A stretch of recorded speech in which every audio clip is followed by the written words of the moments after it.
ఎప్పుడు యేసుక్రీస్తు ప్రభువారిని మనం జ్ఞాపకం చేసుకుంటున్నప్పుడు గొర్రెపిల్లగా కనపడతా ఉంటాడు. ఆయన గొర్రెపిల్లగా వర్ణించారు చాలామంది. యోహాను సువార్త 1వ అధ్యాయంలో కనుక మీరు గమనించినట్లయితే, యోహాను సువార్త 1వ అధ్యాయం 29వ వచనంలో యోహాను యేసుక్రీస్తు ప్రభువారిని చూస్తూ ఒక మాట అంటాడు, ఇదిగో లోక పాపములు మోసుకొని దేవుని గొర్రెపిల్ల అని. హల్లెలూయా. నిజంగా 36వ వచనంలో కూడా మనం గమనించినట్లయితే ఇదిగో దేవుని గొర్రెపిల్ల అని చెప్పి మాట్లాడుతూ ఉంటాడు. మనకు కూడా చాలా సందర్భాల్లో ఆయన ఎలా కనపడతాడంటే ఒక సాధారణమైన వ్యక్తిగా కనపడతా ఉంటాడు. యేసు ప్రభు అని అంటే క్షమించే వ్యక్తిగా కనపడతా ఉంటాడు, ప్రేమించే వ్యక్తిగా కనపడతా ఉంటాడు, దెబ్బలు తినే వ్యక్తిగా కనపడతా ఉంటాడు, మౌనంగా ఉండే వ్యక్తిగా కనపడతా ఉంటాడు. శిలువ రాణు మీద వీరేమి చేయుచున్నారు, వీరెరుగురు, వీరిని క్షమించుము అనే వ్యక్తిగా మనకు కనపడతాం. అందుకే చులకన దేవుడు అంటే చాలామందికి పాపాలు తొందరగా ఈజీగా చేసేస్తాం. దేవుడు ఏమన్నాడులే, నేను ఎన్ని మాటలు మాట్లాడినా, ఎంతమందిని ఎంత గాయపరిచినా, ఎన్ని పాపాలు చేసినా ఏం కాదులే అని చెప్పి చులకనగా చూస్తుంటాం. దేవుణ్ణి క్షమించేస్తాడులే.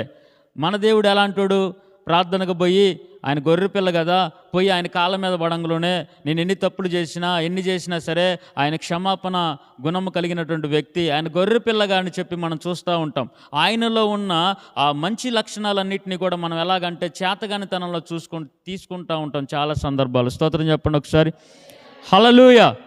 చాలామందికి కూడా ఈ లోకంలో ఉన్న వాళ్ళందరికీ కూడా యేసుక్రీస్తు ప్రభువారు ఎలా కనపడుతున్నాడు అని అంటే శిలువ రాణు మీద వేలాడే మనిషిగా, చేతగాని వాడిగా, దిగంబరుడుగా, దెబ్బలు తినే వ్యక్తిగా, ఏమీ చేయలేనివాడుగా కనపడతా ఉన్నాడు. ఎక్కడ చూసినా సరే ఆయన పుట్టిన కానుంచి, పెరిగిన కానుంచి, సేవ చేసిన కానుంచి ప్రతి దగ్గర కూడా దీనత్వాన్ని ఆయన చూపించాడు, తగ్గింపు స్వభావాన్ని ఆయన చూపించాడు, కాళ్ళు గడగడం ఆయన మానవులకు చూపించాడు. ఇవన్నీ చూస్తూ ఉన్నప్పుడు యేసు ప్రభువారు ఒక చేతగాని వాడుగా అందరికీ కనపడతా ఉంటుంది. భక్తి చేస్తున్న మనకు కూడా చాలా సందర్భాల్లో భయం ఉండదండి. భక్తి చేస్తున్నప్పుడు ఏముందిలే వద్దాం, ఏముందిలే పోదాం, ఏముందిలే చూద్దాం అని చాలా సందర్భాలు నిర్లక్ష్యం చూపిస్తూ ఉంటాం. యేసుప్రభు అంటే భయం లేదు, యేసుప్రభు అంటే భక్తి లేదు, యేసుప్రభు అంటే గౌరవం లేదు, యేసుప్రభు అంటే మర్యాద లేదు. ఈరోజు చాలామంది సోషల్ మీడియాలో ఇష్టం వచ్చినట్టు మాట్లాడుతూ ఉన్నారు, యేసుప్రభుని తిడతా ఉన్నారు. చాలామంది కూడా యేసుప్రభుని చూస్తే అయ్యో పాపం. ఇప్పుడు యేసుప్రభు వారి పుట్టుక కూడా ఎక్కడుంది? పశువుల శాలలో పసివాడుగా పుట్టాడు, ఒక దీనుడిగా ఆయన పుట్టాడు. అయ్యో పాపం అని జాలి పడతా ఉంటారు. కానీ యేసుప్రభు వారి గురించి యెషయా భక్తుడు రాస్తా ఉన్నాడు, ఆయన ఆశ్చర్యకరుడై ఉన్నాడు. స్తోత్రం కలుగునుగాక. ఆయన యేసుప్రభు వారు గాడిద మీద వచ్చేది మీకు కనపడిద్ది. ఆయన గాడిద మీద వస్తూ ఉన్నాడు. ఆయన వస్తుంటే వస్త్రాలన్నీ పరిచి గాడిద మీద వచ్చే సాధారణమైన వ్యక్తిగా మీకు కనపడుతున్నాడు. కానీ దేవుడు ఆశ్చర్యకరుడుగా ఉన్నాడు. స్తోత్రం కలుగునుగాక. ఆయన పేరే ఒక ఆశ్చర్యం అండి. చెప్పండి, యేసునామం అనండి ఒకసారి. మన దేవుడు ఆశ్చర్యకరుడు. చెప్పండి, యేసు ప్రభు ఎవరంట?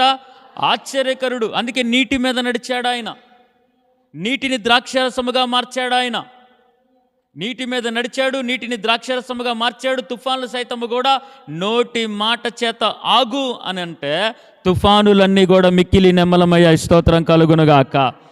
తుఫానులు కూడా మౌనంగా ఉండిపోయాయి.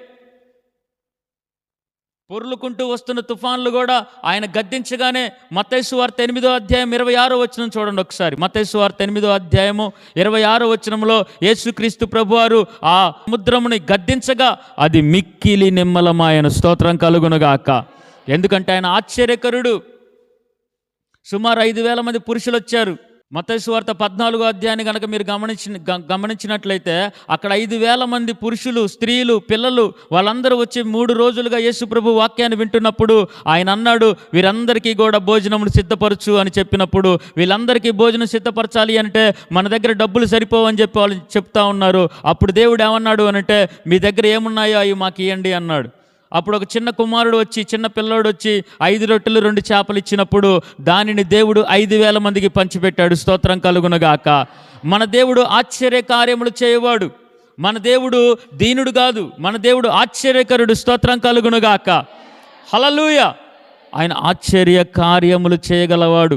యోహాను సువార్త 2వ అధ్యాయంలో కూడా కానా వివాహం జరుగుతున్నప్పుడు అక్కడ భోజనాలు జరుగుతూ ఉన్నాయి. ప్రధానులు వచ్చారు, పెద్దలు వచ్చారు, ఊర్లో వాళ్ళందరూ ఉన్నారు. పెండ్లి కుమార్తె, పెండ్లి కుమారుడు ఉన్నాడు. సడన్గా చూస్తే ఆ ద్రాక్షరసం అయిపోయింది. ద్రాక్షరసం అంటే ఆతిథ్యానికి సూచన.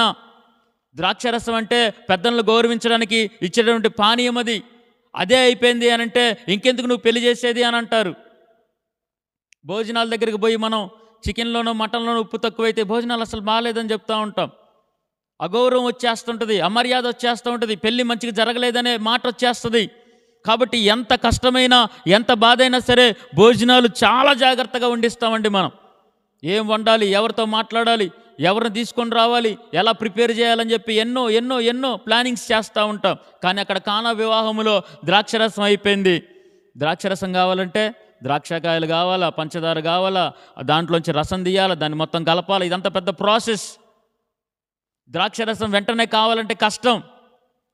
అలాంటప్పుడు మరియా యేసు ప్రభు దగ్గరికి వచ్చింది. స్తోత్రం కలుగునుగాక. మరియా యేసు ప్రభు దగ్గరికి వచ్చి అంటది, అయ్యా ఈ వివాహంలో వీళ్ళ పరువు పోకూడదు, వీళ్ళ మాట పోకూడదు. ఆ తల్లి ఎంత ఏడిచిద్దో, ఆ పెళ్లి కార్యము శుభకార్యం ఆగిపోకూడదు, ఆ శుభకార్యం అమర్యాదగా ఉండకూడదు అన్నప్పుడు నా దేవుడు నీటిని ద్రాక్షరసముగా మార్చాడు, ఆశ్చర్యకార్యం జరిగించాడు. స్తోత్రం కలుగునుగాక. నిజంగా ఆయన గొర్రె పిల్ల కాదండి, ఆశ్చర్యకరుడు. గాడిద మీద వచ్చేవాడు కాదు, ఆయన ఆశ్చర్యకరుడు. ఆయన దీనుడు కాదు, ఆయన ఆశ్చర్యకరుడు. స్తోత్రం కలుగునుగాక. ఆయన 3.5 సంవత్సరాల సేవ అంతా కూడా ఆశ్చర్యకార్యములు జరిగించుకుంటూ వెళ్ళాడు. ఆమెన్. ఆయన ఆశ్చర్యకరుడు. అందుకే నీటిని ఏం చేశాడంట? ద్రాక్షరసముగా మార్చాడు. అందుకే నీటి మీద ఏం చేశాడంట? నడిచాడు. అందుకే ఆయన తుఫానులు కూడా నోటి మాట చేత గద్దించాడు. స్తోత్రం కలుగునుగాక. కొంతమంది ఉంటారండి అధికారులు. కొంతమంది అధికారులు ఎట్లా ఉంటారంటే ఆయన పేరు చెప్పంగానే కార్యం జరిగిపోద్ది. అయ్యా నేను పలానా వాళ్ళ తరఫున వచ్చా అంటే డాక్టర్ హాస్పిటల్ దగ్గరికి వెళ్ళినా లేదా ఎంఆర్ఓ ఆఫీస్కి, విఆర్ఓ ఆఫీస్కి ఎక్కడికైనా మీరు ఎక్కడికి వెళ్ళి అయ్యా మేము పలానా రాజకీయ నాయకుడి తరఫున వచ్చామంటే ఓహో వాళ్ళ తాలూకు అని చెప్పి మాట పేరు చెప్పంగానే కార్యం జరిగిపోద్ది. కొంతమంది పేరులోనే బలం ఉంటుంది. మన దేవుడి పేరులో కూడా బలం ఉందండి. స్తోత్రం కలుగునుగాక. యేసు నామము అని పలికితే కఠినమైన రోగాలు కూడా విడిచిపెట్టబడతాయి. భయంకరమైన రోగాలు కూడా యేసు నామములో ఆజ్ఞాపిస్తున్నామంటే ఆయన పేరు చెప్తే చాలు ఆశ్చర్య కార్యాలు జరుగుతాయి. స్తోత్రం కలుగునుగాక. ఆయన కూడా రావక్కర్లా. ఆయన మన దగ్గరికి వచ్చి మన పక్కన కూర్చొని ఆయన మన కోసం ప్రార్థన చేయక్కర్లా. మనమే నిలబడి నేను ఎవరి తరఫున వచ్చానో తెలుసా? నువ్వు చెబుతావు కదా, పలానా ఎమ్మెల్యే పేరు, ఎంపీ పేరు, సీఎం పేరు నువ్వు చెబుతావు కదా, ఫలానా వాళ్ళు నా వెనకున్నారని పేర్లు, ధనవంతుల పేర్లు నువ్వు చెబుతావు కదా, మా ఇంటి పేరు ఇదే నువ్వు చెప్పుకుంటావు కదా, మా వాళ్ళు వెనక ఇది వీళ్ళు ఉన్నారని చెప్పుకుంటావు కదా, వాళ్ళ పేరు చెప్తేనే కార్యం జరుగుతుందని చెప్పి నువ్వు గర్వంగా చూస్తావు కదా. అలాగే మన దేవుడు పేరు ఆశ్చర్య కార్యములు జరిగించే రీతిగా ఉన్నది. స్తోత్రం కలుగునుగాక. రోగాలకు ఆయన పేరు తెలుసు, వ్యాధులకు ఆయన పేరు తెలుసు, దయ్యములకు ఆయన పేరు తెలుసు, ఈ సృష్టి మొత్తానికి కూడా ఆయన పేరు తెలుసు. స్తోత్రం కలుగునుగాక. అపోస్తుల కార్యం 4:12 అంటాడు. అపోస్తుల కార్యం 4:12 అన్ని నామముల కన్నా పైనామం.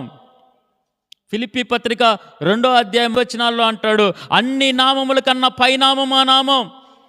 ప్రతి మోకాలు కూడా యేసు నామములో. ఆయనే రావక్కర్లా, ఆయనే నిలబడక్కర్లా. ఆయన నామము వినపడితే చాలు ఆశ్చర్య కార్యాలు జరుగుతాయి. స్తోత్రం కలుగునుగాక. రోగాలు గుర్తిస్తాయి, వ్యాధులు గుర్తిస్తాయి, దయ్యాలు గుర్తిస్తాయి, ప్రపంచ ప్రకృతి గుర్తిస్తుంది, ఆకాశం గుర్తిస్తుంది, భూమి గుర్తిస్తుంది, సముద్రాలు గుర్తిస్తాయి, వర్షము గుర్తిస్తుంది, సూర్యుడు గుర్తిస్తాడు, ఈ ప్రపంచంలో ప్రతి జంతువు కూడా గుర్తిస్తుంది. యేసు నామము అని అంటే హల్లెలూయా. ఆయన నామం ఏంటంటే ఆశ్చర్యకరుడు. స్తోత్రం కలుగునుగాక. ఆయన పేరు చెబితేనే ఆశ్చర్యాలు జరుగుతాయి. ఆయన పేరులోనే ఆశ్చర్య కార్యాలు దాగున్నాయి. కాబట్టి ఏదో మామూలు సాధారణమైన వ్యక్తి కాదు నువ్వు నమ్ముకున్న వ్యక్తి, ఏదో సాధారణమైన నామం కాదు. ఆయనే రావక్కర్లా, ఆయన పేరు చెబితేనే జరగని కార్యాలు జరుగుతాయి. స్తోత్రం కలుగునుగాక. అపోస్తుల కార్యం 3:1 పుట్టిన కానుంచి నడవలేనటువంటి వ్యక్తి అక్కడ ఉన్నాడు. అక్కడుండి ఏమన్నా దొరుకుతుంది అని చెప్పి భిక్షాటన చేస్తూ ఉన్నాడు, అడుక్కుంటా ఉన్నాడు. అప్పుడు పేతురు యోహాన్లు అక్కడికి వస్తారు. అక్కడికి వచ్చి వాళ్ళు అలాగ ఇతనికి వెళ్ళి చూస్తున్నాడు, ఇతనేమో వాళ్ళకి వెళ్ళి చూస్తూ ఉన్నాడు. ఇతనేమో ఏమన్నా దొరుకుతుందేమో, ఒక 10 రూపాయలు 20 రూపాయలు నాకు దొరికితే పోయి టిఫిన్ చేస్తా అని చెప్పి వాళ్ళ దగ్గర నుంచి ఏదన్నా డబ్బు వస్తుందేమో అని చూస్తూ ఉంటుంటే అప్పుడు పేతురు యోహాన్లు ఒక మాట అంటారు. ఏంటో తెలుసా? నా దగ్గర వెండి బంగారములు లేవు కానీ నజరేయుడైన యేసు నామములో లే అన్నారండి. స్తోత్రం కలుగునుగాక. చెప్పండి, యేసుక్రీస్తు ప్రభువారు అక్కడ లేరు కానీ యేసు నామమని పలుకుతుండగానే చీల మండలములో, ఎముకల్లో, నరముల్లో, రక్తములో శక్తిని పొందుకొని నడవలేనివాడు నడిచాడు, నిలబడలేనివాడు నిలిచాడు, పరిగెత్తలేనివాడు పరిగెత్తుకుంటూ దేవాలయంలోకి వెళ్ళాడు. స్తోత్రం కలుగునుగాక. ఆశ్చర్యకరుడు మన దేవుడు. మన దేవుడు ఆశ్చర్యకరుడు. ఆయన నామమే ఒక ఆశ్చర్యం. యేసు నామము పలుకుతుంటేనే ఆశ్చర్య కార్యాలు జరుగుతాయి. స్తోత్రం కలుగునుగాక. అందుకే నువ్వు ఆయన నామాన్ని ధరించుకోండి. ఆయన నామం, ఆయన పేరు నాకుంది అని చెప్పి మీరు నిలబడండి. చెప్పండి, ఆయనకున్న పేరులో ఒక పేరు ఏంటంటే ఆశ్చర్యకరుడు. ఆయన దీనుడు కాదు, ఆయన గొర్రెపిల్ల కాదు, ఆయన గాడిద మీద వచ్చేవాడు కాదు. యెషయా భక్తుడు చెప్తున్నాడు, ఆయన ఆశ్చర్యకరుడై ఉన్నాడు. స్తోత్రం కలుగునుగాక. తర్వాత ఆయనకున్న పేరులో ఇంకో పేరు ఏంటంటే ఆలోచనకర్త అనండి ఒకసారి. ఆలోచనకర్త. ఆయన నోటి మాట చేత ఈ సృష్టి మొత్తాన్ని కూడా నిర్మించాడు. ఆదికాండం 1వ అధ్యాయం 1వ వచనాన్ని, యోహాను సువార్త 1వ అధ్యాయం 1వ వచనాన్ని మనం గమనించినట్లయితే, ఆదియందు దేవుడు భూమి ఆకాశములను సృష్టించాడు. ఎలా సృష్టించాడు అనంటే, హెబ్రీలకు రాసిన పత్రిక 1వ అధ్యాయం 3వ వచనములో, నోటి మాటల చేత ఆయన ప్రపంచమును నిర్మించాడు. స్తోత్రం కలుగునుగాక. హల్లెలూయా. రోమీలకు రాసిన పత్రిక 11వ అధ్యాయం 33వ వచనములో, ఆయన ఆలోచనలు అగమ్యములు, ఆయన ఆలోచనలు అగోచరములు, ఆయన ఆలోచనలు ఎవరికి కూడా అర్థము కాదు. యెషయా గ్రంథం 55వ అధ్యాయం 8, 9 వచనాల్లో అంటాడండి, మన ఆలోచనలు వేరు, ఆయన ఆలోచనలు వేరు. మన తలంపులు వేరు, ఆయన తలంపులు వేరు. ఆయన తలంపులు ఎంతో ఉన్నతమైనవి. స్తోత్రం కలుగునుగాక. చాలా సందర్భాల్లో కూతురికి పెళ్లి చేయాలన్నా, కొడుకుకి పెళ్లి చేయాలన్నా, వ్యాపారం చేయాలన్నా, ఉద్యోగం చేయాలన్నా, పిల్లగాళ్ళని స్కూల్లో జాయిన్ చేయాలన్నా, ఏ గ్రూప్ తీసుకోవాలన్నా, వివాహం ఎలా చేయాలి అన్నా, పొలాల్లో పంట పొలాలు ఏ పంట పండించాలన్నా కన్ఫ్యూజ్ అవుతూ ఉంటాం. ఏం చేయాలి, ఏం చేయాలి, ఏం చేయాలి, ఎటు పోవాలో తెలియదు. ఈలోపు ఒకడు వస్తాడు, సైతాన్గాడు వచ్చి పెళ్ళి గురించి రాంగ్ డిసిషన్స్ ఇచ్చేవాళ్ళు ఉంటారు. వ్యాపారం గురించి తప్పుడు నిర్ణయాలు ఇచ్చేవాళ్ళు ఉంటారు, తప్పుడు ఆలోచనలు. అవన్నీ మనం చేసిన తర్వాత చేతులు కాల్చుకుంటాం. అది వివాహాలైనా, వ్యాపారాలైనా, పిల్లల చదువులైనా, కట్టుకునే చీరలు బట్టలతో సహా మన సొంత ఆలోచనలు, పక్కన వాడు ఆలోచన. మనం అడుగుతాం, ఏం చీర కొనమంటే చెప్పు. పక్కన వాళ్ళు ఎందుకు నువ్వు అడిగేది?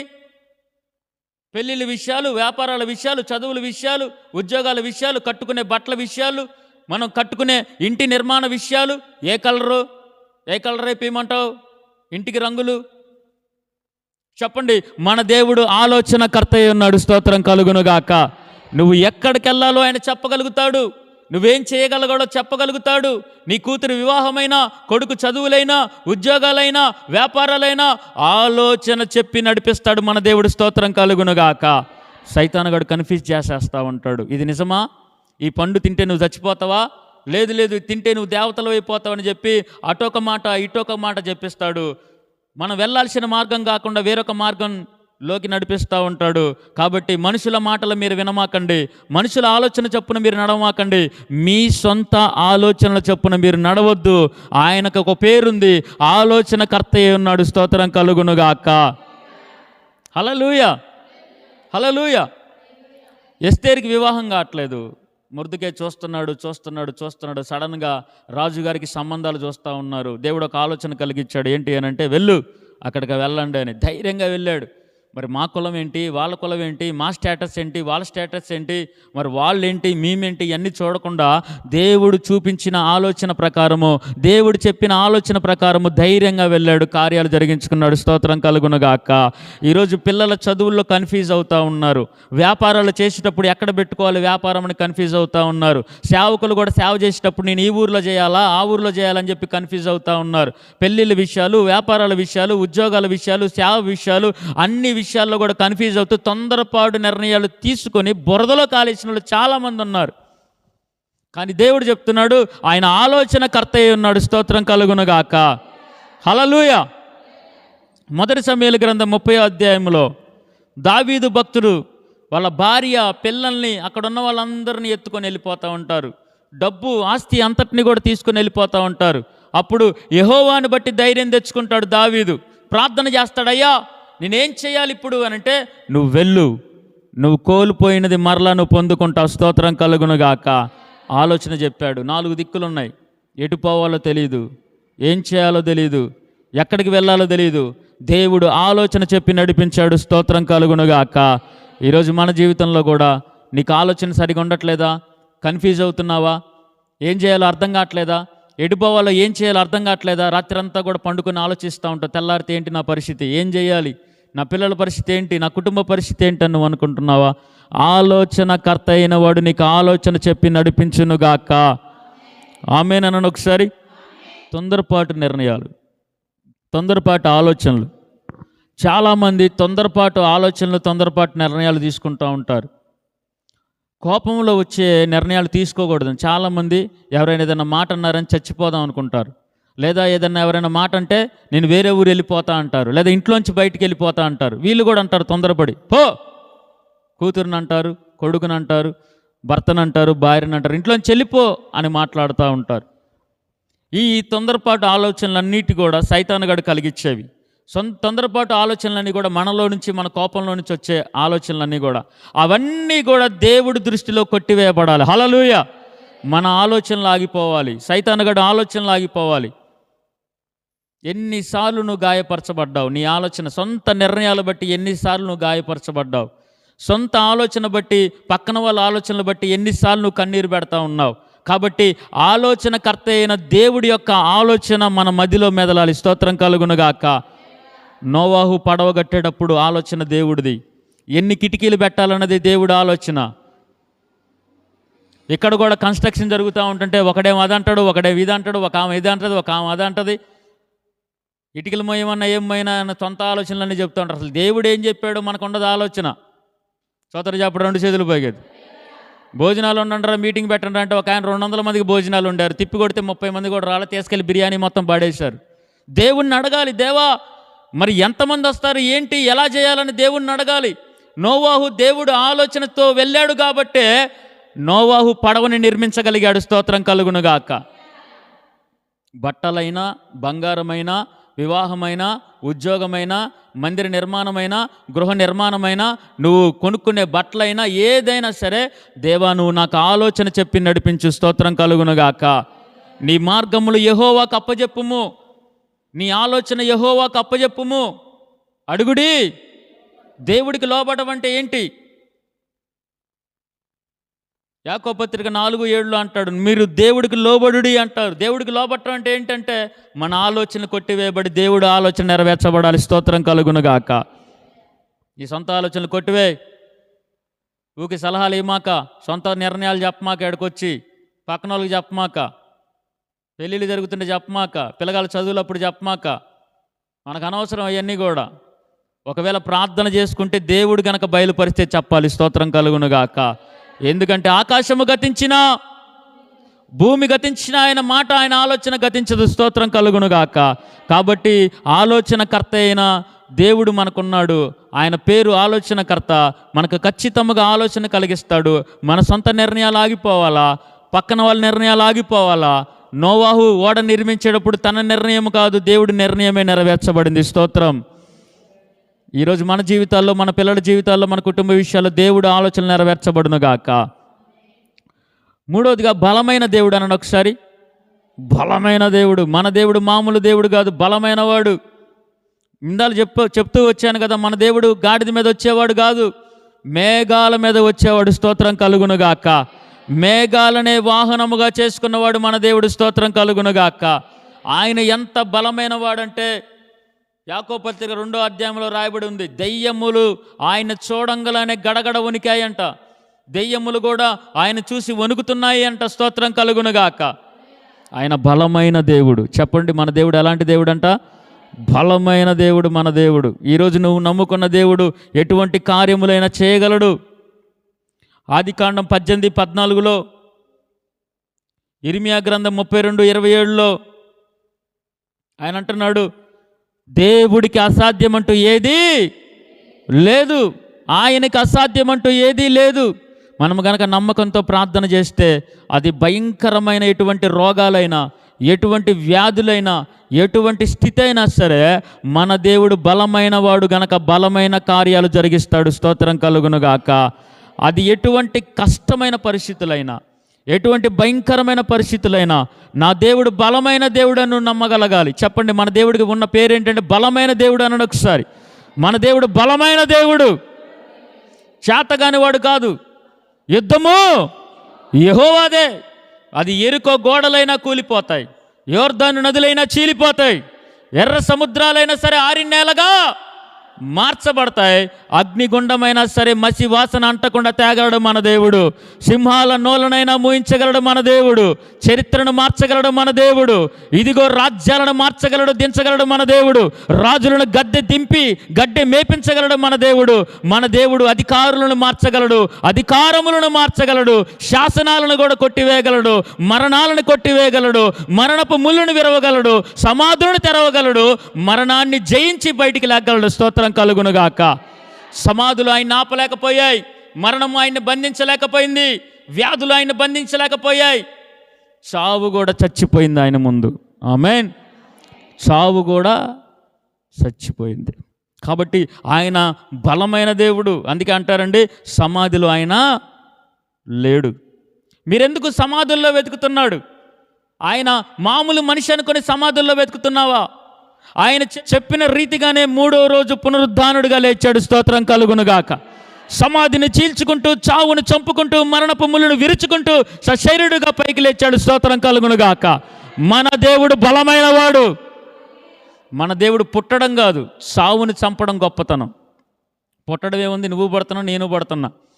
మత్తయి 11:11 అంటాడు, స్త్రీలు కనిన వారిలో బాప్తీసం ఇచ్చి యోహాను కంటే గొప్పవాడు ఈ లోకంలో లేడు. అందరూ తల్లి గర్భంలోంచి వచ్చిన వాళ్ళే. పుట్టడం గొప్ప కాదు, క్రిస్మస్ పండుగ గొప్ప కాదు, ఈస్టర్ పండుగ, పునరుద్ధాన పండుగ గొప్పది. స్తోత్రం కలుగునుగాక. ఆ పండుగ ఎలాంటిదంటే చావుని చంపే పండుగ, మరణం మీద మనకు విజయాన్ని ఇచ్చే పండుగ. చెప్పండి, మన దేవుడు బలమైన వాడై ఉన్నాడు. స్తోత్రం కలుగునుగాక. ఆమేన్. చివరిగా చెప్పండి, మన దేవుడికి ఇంకో పేరు ఏంటంటే నిత్యుడగు తండ్రి అనండి ఒకసారి. నిత్యుడగు తండ్రి, నిత్యుడగు తండ్రి. ఆయన పుట్టినవాడు కాదు. తల్లి గర్భంలో పుట్టాడు అని చెప్తాం కానీ, పశువుల శాలలో పుట్టాడు అని చెప్తాం కానీ, ఆయన ఆదిలోనే ఉన్నవాడు. స్తోత్రం కలుగునుగాక. ఆయనకి ఆదియు అంతము లేదు. ఆయన ఆల్ఫా ఒమేగా అయి ఉన్నాడు. ప్రకటన గ్రంథం 4:8 అంటాడు. ప్రకటన గ్రంథము 4:8 భూత వర్త భవిష్యత్ కాలమందు సర్వాధికారి అయిన దేవుడై ఉన్నాడు. స్తోత్రం కలుగునుగాక. ఆయన సర్వాధికారి అయిన దేవుడు. ఆయన తల్లి గర్భంలో జనించలేదు, ఆయన నిత్యుడై ఉన్నాడు. స్తోత్రం కలుగునుగాక. భూమికి పునాదులు వేసింది ఆయనే, భూమి ఆకాశముల నోటి మాట చేత సృష్టించింది ఆయనే, మానవుని నేలమట్టితో నిర్మించింది ఆయనే, ఏదైనా వనములో సహవాసానికి వచ్చింది ఆయనే. మరియ గర్భంలో రావడం కాదు, ఆనాడు అగ్నిగుండంలో ఉన్నది ఆయనే, సింహాల గుహలో కాపాడింది ఆయనే, ఎర్ర సముద్రాన్ని దాటించింది ఆయనే. చదవండి ఒకసారి కొరింథీ పత్రిక 10వ అధ్యాయంలో చూడండి ఒకసారి 3-4 వచనాలు. అందరూ ఆత్మ సంబంధమైన ఒకే ఆహారం భుజించిరి, అందరూ ఆత్మ సంబంధమైన ఒకే పానము చేసిరి. ఏలయనగా తమ్మును వెంబడించిన ఆత్మ సంబంధమైన బండలోనిది త్రాగిరి. ఆ బండ క్రీస్తే. స్తోత్రం చెప్పండి ఒకసారి. ఆ బండ క్రీస్తే. ఏ బండ? ఇజ్రాయేలీలు 20 లక్షల మంది నడుచుకుంటూ పోతా ఉంటుంటే దప్పికైతే, అయ్యా మాకు కడుపులో దప్పికైతుందని చెప్పి మోషేకి చెప్పినప్పుడు, మోషే కర్ర తీసుకొని ఒక బండను కొడతాడు కదా, ఆ బండలోంచి నీళ్ళు వచ్చి 20 లక్షల మంది 30 లక్షల మంది తాగుతారు కదా, ఆ బండ క్రీస్తే అని చెప్తున్నాడు. హల్లెలూయా. బండగా ఉన్నాడు, అగ్నిగుండంలో ఉన్నాడు, సింహాల గుహలో ఉన్నాడు, ఆదికాండములో ఉన్నాడు, ఆదిలోనే ఉన్నాడు. ఆయన దేవుడై ఉన్నాడు. స్తోత్రం కలుగునుగాక. ఆయన మూలముగా సమస్తము కలిగి ఉన్నది ఏది ఆయన లేకుండా ఆయన నిత్యుడై ఉన్నాడు. స్తోత్రం కలుగునుగాక. ఆయన ఆల్ఫా ఒమేగా అయి ఉన్నాడు. స్తోత్రం కలుగునుగాక. ఆయన పుట్టాడు, 30 సంవత్సరాలు జీవించాడు, 3.5 సంవత్సరాలు సేవ చేశాడు, నిజమే. కానీ దానికి ముందే ఉన్నవాడు. అందుకే ఆయన పేరేంటో తెలుసా? ఉన్నవాడు, అనువాడు. చెప్పండి 2 చేతులు పైకెత్తి. ఉన్నవాడు, అనువాడై ఉన్నాడు. స్తోత్రం కలుగునుగాక. కాబట్టి ఆయన నిత్యుడగు తండ్రి. నిత్యుడగు తండ్రి మనకి కూడా నిత్య జీవాన్ని ఇవ్వడానికి ఆశపడతా ఉన్నాడు. స్తోత్రం కలుగునుగాక. ఆయన పిల్లలుగా మనం కూడా ఎలాగుండాలంటే, ఆయన నిత్యుడు, ఆయనకి మరణము లేదు, ఆయన జీవమై ఉన్నాడు. యోహాను 14:6 అంటాడు, నేనే మార్గమును సత్యమును జీవమును. ఆయనే జీవాహారం, ఆయనే జీవజలము ఇచ్చేవాడు, ఆయనే జీవమునిచ్చేవాడు, ఆయనే జీవింప చేయువాడు, ఆయనే పరలోక రాజ్యానికి చేర్చువాడు. స్తోత్రం కలుగునుగాక. నిత్య జీవము కలిగించేది నిత్యుడైన తండ్రి ఒక్కడే, అదే నిత్యుడైన యేసు ప్రభువారు ఒక్కడే. స్తోత్రం కలుగునుగాక. కాబట్టి మనకిప్పుడు జీవాన్ని ఇచ్చింది ఆయనే, జీవితాన్ని ఇచ్చింది ఆయనే. మనం బ్రతుకున్నాము అంటే కారణం ఆయనే.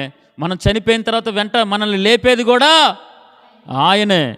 మనల్ని పరలోక రాజ్యం తీసుకెళ్లేది కూడా, మరలా మనకి జీవాన్ని, జీవితాన్ని, నూతనమైన జీవితాన్ని, యుగాయుగములు మరణం లేని జీవితాన్ని, నిత్యమైన జీవితాన్ని ఇచ్చేది కూడా నిత్యుడైన యేసుక్రీస్తు ప్రభువారు మాత్రమే. స్తోత్రం కలుగునుగాక.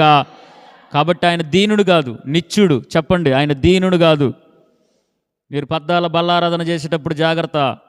యేసయ్యాను శిలువను మోసావు, శిలువను మోసినవాడు నిత్యుడు. దెబ్బలు తిన్నవాడు నిత్యుడు. గాయపరచబడినవాడు నిత్యుడు. పక్కలో బల్లెపు పోటు పొడిపించుకున్నవాడు నిత్యుడు. ఆకాశానికి భూమికి మధ్యలో వేలాడినవాడు నిత్యుడు. ఆయన నిత్యుడైన తండ్రి ఉన్నాడు. స్తోత్రం కలుగునుగాక. తర్వాత చివరిగా సమాధానకర్త అని ఒకసారి. ఆయన సమాధానకర్త.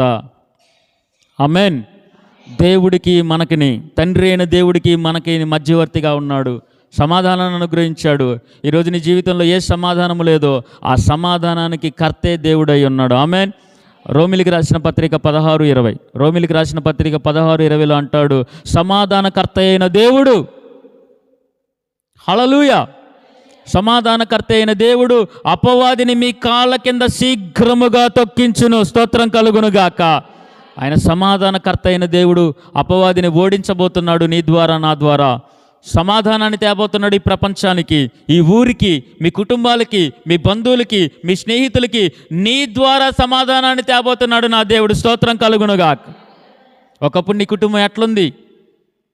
ఒకప్పుడు నీ జీవితం ఎట్లుంది? ఒకప్పుడు నీ మాటలు ఎట్లున్నాయి? ఒకప్పుడు మన బ్రతుకు ఎట్లుంది? మనలోకి సమాధానాన్ని తెచ్చినవాడు మన దేవుడు. స్తోత్రం కలుగునుగాక. త్రాగుబోతులను మార్చాడు, వ్యభిచారులను మార్చాడు, దొంగలను మార్చాడు, నరహంతకులను మార్చాడు, ఊర్లనే స్టువర్టపురం లాంటి ఊర్లనే మార్చాడు దేవుడు. నాలాంటి యవనస్తులను అనేక వేల మందిని మార్చుకుంటూ వచ్చాడు. స్తోత్రం కలుగునుగాక. సమాధానము లేని జీవితాల్లో సమాధానాన్ని నింపాడు. ఎందుకంటే ఆయన సమాధానానికి కర్త. ఉద్యోగం వస్తే చాలు, డబ్బులు వస్తే చాలు, పంటల పండితే చాలు, నా పిల్ల బాగా చదివితే చాలు, ఇవన్నీ కోరికలన్నీ తాత్కాలికమైనవి. నీకు డబ్బు కావాలి, ఉద్యోగం కావాలి, చదువు కావాలి, వివాహం కావాలి, రెండు రూములు ఇల్లు కావాలి, బంగారం కావాలి, నీకు ఇవన్నీ లోకంలో ఉండే కావాలి. ఇవన్నీ సంపాదించుకున్న వాళ్ళకి మనశ్శాంతి లేదండి. సరిగ్గా నిద్ర కూడా పట్టదు. కంటికి నిద్ర లేని జీవితాలు ఎంతోమందికి ఉన్నాయి. డబ్బు సంపాదించిన వాళ్ళకి కొడుకు జీవితం చూసి మనశ్శాంతి లేని వాళ్ళకి ఎంతోమంది ఉన్నారు. డబ్బున్నా సరే కూతురు జీవితం, కొడుకు జీవితం నిలబడక, ఆరోగ్యము లేక, నిద్ర పట్టక, సమాధానము లేక ఈ లోకంలో ఏడ్చే వాళ్ళు చాలామంది ఉన్నారు. ₹1,00,000 పెట్టి పరుపు కొనుక్కోవచ్చు కానీ నిద్రను కొనలేం. కార్లు కొనుక్కోవచ్చు కానీ యాక్సిడెంట్లు కాకుండా ఆపుకోలేం. మంచి మంచి ఆహార పదార్థాలను ₹1,000 పెట్టి తినొచ్చులే కానీ ఆరోగ్యాన్ని కొనలేం. ఆరోగ్యం ఇచ్చేవాడు ఆయనే, ఆయుష్నిచ్చేవాడు ఆయనే, మంచి విశ్రాంతినిచ్చేది ఆయనే. ఈ లోకములో మనుషులకి సమాధానం ఇచ్చేది కూడా ఆయనే. స్తోత్రం కలుగునుగాక. ఆయన దగ్గరికి వస్తే మనం అనుకుంటున్నాం, యేసుప్రభుకి ఏదో 1,116 వేసిపోదాం, 116 వేసిపోదాం, గుళ్ళోకి వచ్చి దశంభాగం ఇచ్చిపోదాం, నాకు ఉద్యోగం వస్తే చాలు, అది వస్తే చాలు అని చెప్పి ఇంటికి వెళ్ళి ఎంత ఏడుస్తున్నావు నువ్వు, ఎంత కన్నీరు గారుస్తున్నావు నువ్వు. సామెతలు 14:13 అంటాడు, ఒక మనిషి పైకి నవ్వుతున్నా లోన ఏడుపు ఉంటుంది అని. నువ్వు పైకి గంభీరంగా ఉంటున్నావు కానీ లోనంత ఏడుపు, లోనంత బాధ, లోనంత దుఃఖం. నీకు అవకాశం ఇవ్వాలి కానీ, ధైర్యం ఉండాలి కానీ, చచ్చిపోవడానికి ఎప్పుడో నిర్ణయించుకున్నావు నువ్వు. చావు కోసం ఎదురు చూసేవాళ్ళు చాలామంది ఉన్నారు ఈ లోకంలో. ఎందుకో తెలుసా? మనశ్శాంతి లేక. సినిమా యాక్టర్లు ఆత్మహత్యలు చేసుకుంటున్నారు, డబ్బున్న వాళ్ళు ఆత్మహత్యలు చేసుకుంటున్నారు, గవర్నమెంట్ ఉద్యోగస్తులు ఆత్మహత్యలు చేసుకుంటున్నారు. ఎందుకంటే సమాధానము లేక. ఈరోజు నువ్వు కూడా ఇక్కడికి వచ్చి లోకాన్ని వెతుకుతుంటే సమాధానం రాదు. సమాధానకర్త అయిన దేవుణ్ణి వెతికితే నీకు సమాధానం వస్తుంది. స్తోత్రం కలుగునుగాక. యేసయ్యా నాకు మనశ్శాంతి లేదు, నాకు మనశ్శాంతిని దయచేయని నువ్వు అడుగు. చెప్పండి, ఆయన ఆశ్చర్యకరుడు, ఆశ్చర్యాలు జరిగిస్తాడు. ఆయన బలమైన దేవుడు, బలమైన కార్యాలు జరిగిస్తాడు. ఆయన ఆలోచనకర్త, ఆలోచన కలగజేస్తాడు. ఆయన నిత్యుడొక తండ్రి, ఆయన నిత్యత్వమును మనకిస్తాడు. ఆయన సమాధానకర్త, మనకి సమాధానాన్ని అనుగ్రహిస్తాడు. స్తోత్రం కలుగునుగాక. పొద్దునంతా పనిచేసి పోయి పండుకుంటారు చాలామంది, నిద్ర రాదు. చాలామంది అనుకుంటారు ఏం వెళ్తారా గుడికి, ఇంట్లో కాళ్ళ నొప్పులు పడుతున్నాయని ఇంట్లో ఉంటారులే కానీ అసలు ఇంట్లో ఉన్న మనశ్శాంతి ఉండదు. ఒక మనిషికి మనశ్శాంతి లేని స్థలం ఏదన్నా ఉంటే వాళ్ళ ఇల్లే. మీరు ఇంట్లో పోయి చూడండి, అంతా గందరగోళం. ఇంట్లో మనశ్శాంతి ఉండదు. మన సొంత ఇల్లు కష్టార్జితను కట్టుకొని ఇంట్లో మనకు మనశ్శాంతి ఉండదు. ఎప్పుడు చూసినా ఏడుపు, ఎప్పుడు చూసినా ఒంటరితనం, ఎప్పుడు చూసినా అసమాధానం, సమాధానం లేని స్థితి ఉంటుంది మనకి. మన ఇంట్లోనే మనకు మనశ్శాంతి దొరకదు. కానీ ఆ ఇంట్లోనే ఉంటాం, ఆ ఇంట్లోనే ఏడుస్తాం, ఆ ఇంట్లోనే బాధపడతాం, ఆ ఇంట్లోనే దిగాలుగా ఉంటాం, ఆ ఇంట్లోనే పైకి చూస్తున్న బతుకేంటి అనుకుంటా ఉంటాం. నేను చెప్తున్న సేవకుడిగా, సమాధానకర్త అయిన దేవుడు నీ కోసం పుట్టాడు ఈ లోకంలో. స్తోత్రం కలుగునుగాక. సమాధానకర్త అయిన దేవుడు ఈ లోకానికి వచ్చాడు. స్తోత్రం కలుగునుగాక. నీకు సమాధానం ఇవ్వడానికి, నీ జీవితంలో మనశ్శాంతిని ఇవ్వడానికి ఆయన వచ్చాడు. అందుకే ఈ క్రిస్మస్ పండగ అంటే హృదయములో నెమ్మది లేని వారికి నెమ్మదిని కలగజేయడానికి వస్తాడు మన దేవుడు. స్తోత్రం కలుగునుగాక. హృదయములో సమాధానము లేని వారికి సమాధానాన్ని ఇవ్వడానికి వస్తాడు నా దేవుడు. స్తోత్రం కలుగునుగాక. డబ్బు ఇవ్వలేనిది, స్నేహితులు ఇవ్వలేనిది, బలము ఇవ్వలేనిది, రాజకీయం ఇవ్వలేనిది, సినిమాలు ఇవ్వలేనిది, క్రికెట్ ఇవ్వలేనిది, లోకంలో మనుషులు, ప్రేమలు, స్నేహాలు, ఇదిగో ఏది ఇవ్వలేనిది నా దేవుణ్ణి గనక నువ్వు నమ్మగలిగితే మనసులో మనశ్శాంతిని కలగజేస్తాడు, సమాధానాన్ని కలగజేస్తాడు. స్తోత్రం కలుగునుగాక. పిల్లలను బట్టి సమాధానము లేదు, భార్యను బట్టి, కూతురును బట్టి, కొడుకును బట్టి, భర్తను బట్టి, డబ్బును బట్టి సమాధానము లేదు, చేస్తున్న పనులను బట్టి, కట్టుకున్న బట్టలను బట్టి, కట్టుకున్న ఇంటిని బట్టి సమాధానము లేదు. దేనిని బట్టి నీకు సమాధానం ఈ లోకంలో దొరకదు. దేవుణ్ణి బట్టి మాత్రమే, సమాధానకర్త అయిన దేవుణ్ణి బట్టి మాత్రమే మనకు సమాధానం వస్తుంది. అట్టి సమాధానం ఇట్టి క్రిస్మస్ పండుగలో మన జీవితంలో సమాధానం అనుగ్రహించబడునుగాక. ఆశ్చర్య కార్యాలు జరుగునుగాక, బలమైన కార్యాలు జరుగునుగాక, నిత్యత్వంలోకి దేవుడు మనల్ని నడిపించునుగాక. ఇటు మాటలు దేవుడు తన వినికిల్లో ఆశీర్వదించునుగాక. లేచి నిలబడదాం మనందరము కూడా. హల్లెలూయా, హల్లెలూయా, హల్లెలూయా, హల్లెలూయా, హల్లెలూయా, హల్లెలూయా. కన్నీరే తుడిచాడయ్యా, సంతోషం పంచాడయ్యా. కన్నీరే తుడిచాడయ్యా, సంతోషం పంచాడయ్యా. చెప్పండి ఒకసారి. కన్నీటిని తుడిచాడయ్యా, సంతోషం పంచాడయ్యా. నీవే తకీరాలేనని నా కోసం వచ్చాడయ్యా. నా యేసయ్యా, నా యేసయ్యా, నా యేసయ్యా, నా యేసయ్యా, నా యేసయ్యా, నా యేసయ్యా, నా యేసయ్యా, నా యేసయ్యా. దేవా, నిజమే, మా కన్నీటిని తొడవడానికి వచ్చావయ్యా, మాకు సంతోషం పంచడానికి వచ్చావయ్యా. చెప్పండి ఒకసారి.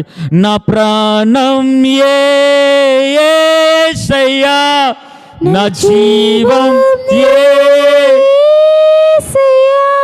నా ధ్యానం యేసయ్యా, నా సర్వం యేసయ్యా.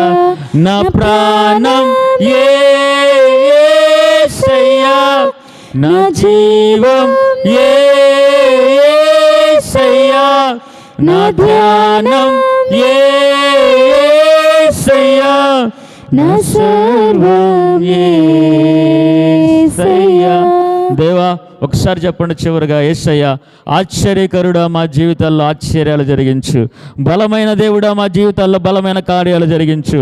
ఆలోచనకర్త అయిన వాడా మా జీవితాల్లో, మా బ్రతుకుల్లో, మా తలంపుల్లో ఆలోచన కలిగించు. సమాధానకర్త అయిన వాడా మా జీవితాల్లో, మా బ్రతుకుల్లో, మా హృదయంలో సమాధానం దయచే.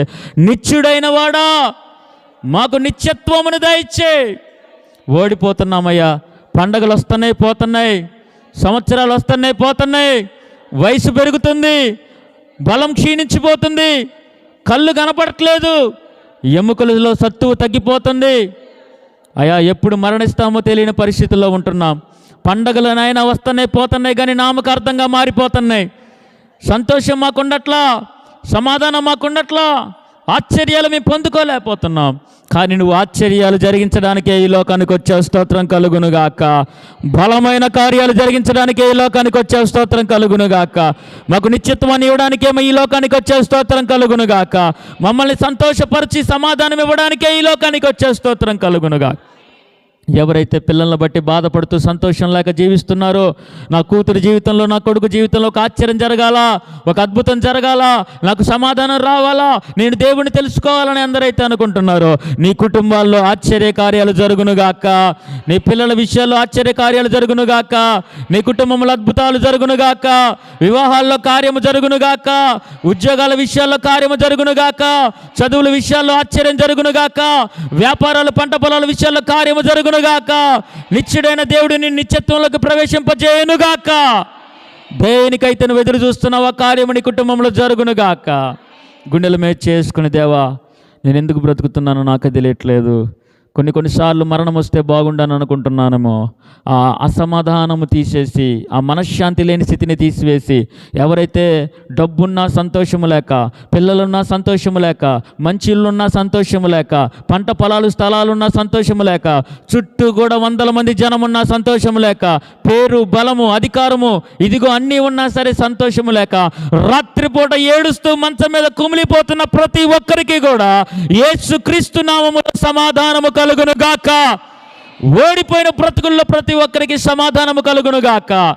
ఎవరైతే వృద్ధాప్యంలో ఉండి ఏంటి బ్రతుకని చెప్పి శరీరం అంతా క్షీణించిపోయి బాధపడుతున్నారో, ఈ గ్రామంలో ఉన్న ప్రతి ఒక్కరిని కూడా యేసుక్రీస్తు నామములో ప్రార్థిస్తుండగా ఈ ఆనంద మాసములో ఆనందము కలుగునుగాక, సంతోషము కలుగునుగాక. ఓడిపోయిన వారి జీవితములో విజయము కలుగునుగాక. ఒంటరిగా ఉన్న వారి జీవితాల్లో, కుమిలిపోతున్న వారి జీవితాల్లో, కృంగిపోతున్న వారి జీవితంలో, మంచం మీద పడి ఉన్న వారి జీవితాల్లో, మోడుబారిన జీవితాల్లో, మోసగించబడిన జీవితాల్లో, ఇదిగో ఏ దారి లేని వారి జీవితాల్లో నా దేవుడు సమాధానము కలిగించునుగాక, సమాధానం అనుగ్రహించునుగాక. అయ్యా, ఈ మాటలు ఎందరైతే వింటున్నారో లైవ్లో కానీ గ్రామంలో కానీ మాటలు వింటున్న ప్రతి ఒక్కరికి కూడా యేసుక్రీస్తు ప్రభు వారు ఇస్తున్నటువంటి శ్రేష్టమైన ఆశీర్వాదములు కలుగునుగాక. తండ్రి, ఇక్కడ ఉన్న ప్రతి ఒక్కరికి కూడా ఆరోగ్యము కలుగునుగాక. ఎవరైతే అనారోగ్యంతో బాధపడుతున్నారో స్వస్థత కలుగునుగాక. హాస్పిటల్లో ఎవరైతే ఉన్నారో బీపీ, షుగర్లతో, బొల్లు బలహీనతలతో టాబ్లెట్లు వేసుకుంటూ, ఎవరైతే రక్తంలో కానీ, ఎముకల్లో కానీ, నరముల్లో కానీ, తలలో కానీ, కడుపులో కానీ, కిడ్నీలో కానీ, గుండెల్లో కానీ, నరముల్లో ఎవరికైతే బలహీనులుగా ఉండి లేవలేని స్థితిలో ఉండి హాస్పిటల్ చుట్టూ తిరుగుతూ మందులు వేసుకున్నా కానీ తగ్గని స్థితిలో ఉన్నారో, యేసు నామములో స్వస్థత కలుగునుగాక. ఆయన పొందిన దెబ్బల ద్వారా విడుదల, స్వస్థత కలుగునుగాక. అయా, బండ్ల మీద వెళ్తున్నా, బైకుల మీద వెళ్తున్నా, కారుల్లో వెళ్తున్నా, విమానాల్లో వెళ్తున్నా, బస్సుల్లో, ట్రైనుల్లో ఏ విధంగా ప్రయాణం చేస్తున్నా ప్రమాదములు తప్పించబడునుగాక, ఆపదలు తప్పించబడునుగాక. మా కృష్ణాపురం రోడ్డు అంతా కూడా ఈ ఖమ్మం వరకు, మదిరి వరకు ఉన్న రోడ్డు మీద యేసు రక్తం ప్రోక్షించబడునుగాక. ప్రమాదాలు, యాక్సిడెంట్లు తప్పించబడునుగాక. క్షేమము కలుగునుగాక. క్షేమకరమైన ప్రయాణాలు కలుగునుగాక. మన పిల్లలు ఏ ఊరిలో ఉన్నా, పెళ్ళిళ్ళు జరిగి ఉన్నా, ఉద్యోగాల నిమిత్తం ఉన్నా, చదువుల నిమిత్తం ఉన్నా, అది ఏ ప్రాంతమైనా, ఏ దేశమైనా, ఎక్కడున్నా సరే వాళ్ళకి ఏ అపాయములు, ఆపదలు, ప్రమాదములు జరగకుండా యేసు నామములు అగ్ని ప్రాకారములు కంచె వేయబడునుగాక. విడిపోయిన కుటుంబాల్లో కావచ్చు, భార్యాభర్తల మధ్య కావచ్చు, కోర్టు కేసులు, పోలీస్ కేసులు కావచ్చు, ఏదేమైనా సరే వాటి నుంచి నా దేవుడు విడిపించునుగాక. తండ్రి, ఏకీపించిన ప్రతి ఒక్కరిని నాయన, ప్రతి సమీపస్తులు, దూరస్తులు, రక్త సంబంధికులని కడుతున్న మందిరాన్ని, గ్రామాన్ని, అయా చెప్పబడిన వాక్యాన్ని ఏకీపించిన ప్రతి కుటుంబాన్ని నీ చేతికి సమర్పించుకుంటూ, లైవ్లో ఉన్న బిడ్డలందరినీ కూడా నీ చేతికి సమర్పించుకుంటూ, ఈ ప్రార్థన మనలన్నీ కూడా యేసుక్రీస్తు నామములో అడిగి వేడుకుంటూ పొంది ఉన్నాము తండ్రి.